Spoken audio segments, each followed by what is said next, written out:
Halo guys, kembali lagi di channel YouTube-nya Ilmu Giziku. Kenalin, aku Zahra. Di video kali ini kita akan membahas tentang manfaat dan tips pemilihan daging sapi. So, buat kalian yang penasaran dengan isi video kali ini, yuk tonton videonya sampai selesai.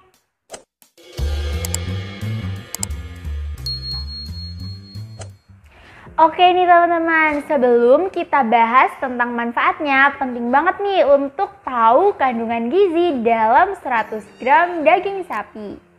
Ternyata daging sapi memiliki kandungan karbohidrat, gula, dan serat sebanyak 0 gram, alias gak ada nih.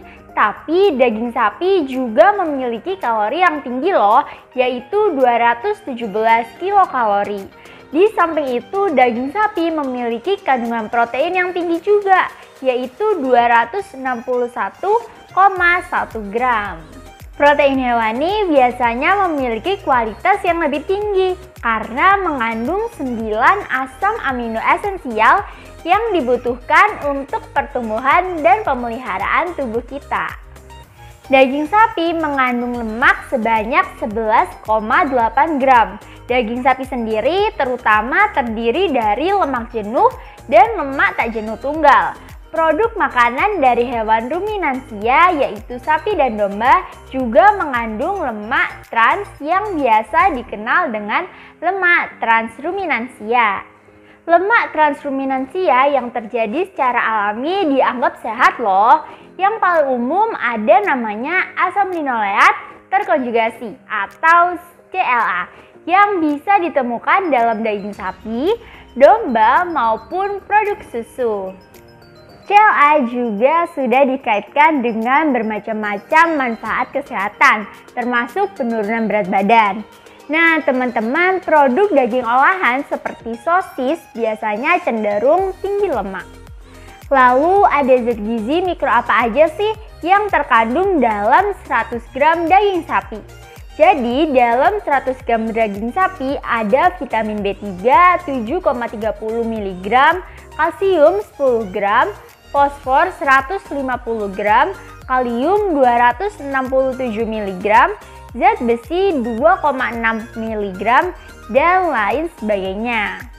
Selain zat gizi, daging juga mengandung beberapa senyawa seperti kreatin yang berfungsi sebagai sumber energi untuk otot. Lalu ada glutatin yang merupakan antioksidan yang dapat ditemukan dalam jumlah yang tinggi pada daging sapi yang diberi makan rumput. Dan tentu saja ada kolesterol. Kolesterol makanan memiliki sedikit efek pada kolesterol darah dan pada umumnya tidak dianggap sebagai masalah kesehatan jika tidak dikonsumsi secara berlebihan. Oke nih teman-teman, setelah kita membahas tentang zat gizi dan senyawa apa aja yang ada di dalam daging sapi, sekarang kita akan membahas mengenai manfaat daging sapi untuk kesehatan. Yang pertama yaitu ada menjaga massa otot. Daging sapi merupakan sumber protein berkualitas tinggi yang sangat baik. Ternyata banyak orang dewasa yang lebih tua tidak cukup mengonsumsi protein berkualitas tinggi. Nah, asupan protein yang tidak memadai dapat mempercepat pengecilan otot terkait usia. Hal tersebut meningkatkan resiko buruk yaitu terjadinya kondisi sarkopenia. Lalu sarkopenia itu apa sih? Jadi teman-teman, sarkopenia merupakan salah satu masalah kesehatan yang serius di antara orang dewasa yang lebih tua akibat kelainan otot yang ditandai dengan berkurangnya massa otot serta penurunan performa fisik. Tetapi tenang aja nih teman-teman, hal tersebut dapat dicegah dengan cara latihan kekuatan dan peningkatan asupan protein. Mengonsumsi daging sapi secara teratur maupun sumber protein berkualitas tinggi lainnya dapat membantu untuk menjaga massa otot dan mengurangi resiko sarkopenia. Manfaat daging sapi yang kedua yaitu ada pencegahan anemia. Anemia merupakan kondisi umum yang ditandai dengan turunnya jumlah sel darah merah dan juga penurunan kemampuan darah untuk membawa oksigen. Salah satu penyebab paling utama dari anemia yaitu kekurangan zat besi. Nah, teman-teman, daging sapi merupakan sumber zat besi yang kaya, terutama dalam bentuk zat besi Heme. Nah, zat besi Heme merupakan zat besi yang berasal dari hewan, dan tubuh kita lebih efisien untuk menyerap zat besi Heme loh daripada zat besi non-Heme yang berasal dari tumbuhan. Zat besi Heme itu apa sih? Zat besi Heme merupakan zat besi yang berasal dari hewan, dan tubuh kita lebih efisien untuk menyerap zat besi Heme loh daripada zat besi non-Heme, yaitu zat besi yang berasal dari makanan nabati.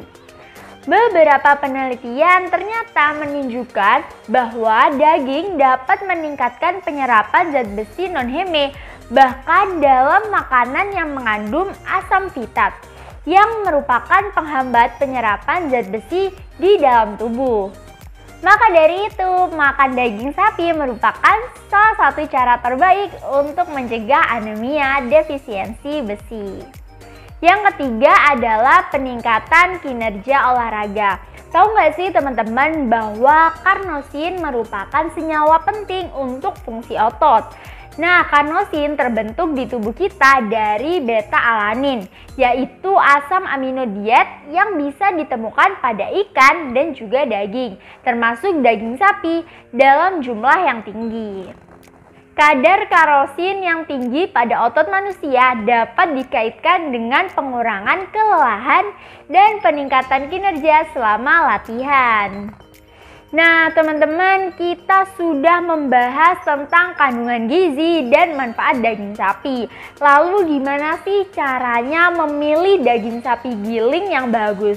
Karena daging sapi giling biasanya digunakan untuk membuat bakso, burger, sosis, dan lain sebagainya yang sehari-hari kita konsumsi.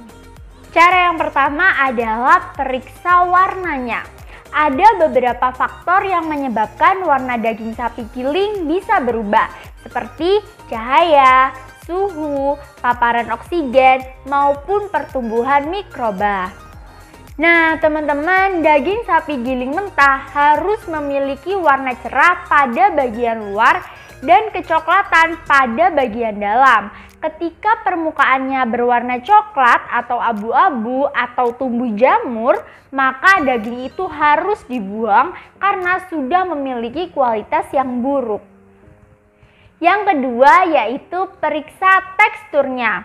Ketika daging giling memiliki tekstur yang berlendir maupun lengket saat mentah ataupun dimasak, maka kemungkinan daging tersebut sudah busuk. Yang ketiga adalah cium aromanya.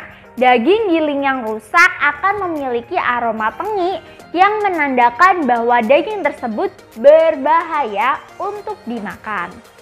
Oke nih teman-teman, kita udah bahas seluruh topik di video kali ini mengenai manfaat dan tips pemilihan daging sapi.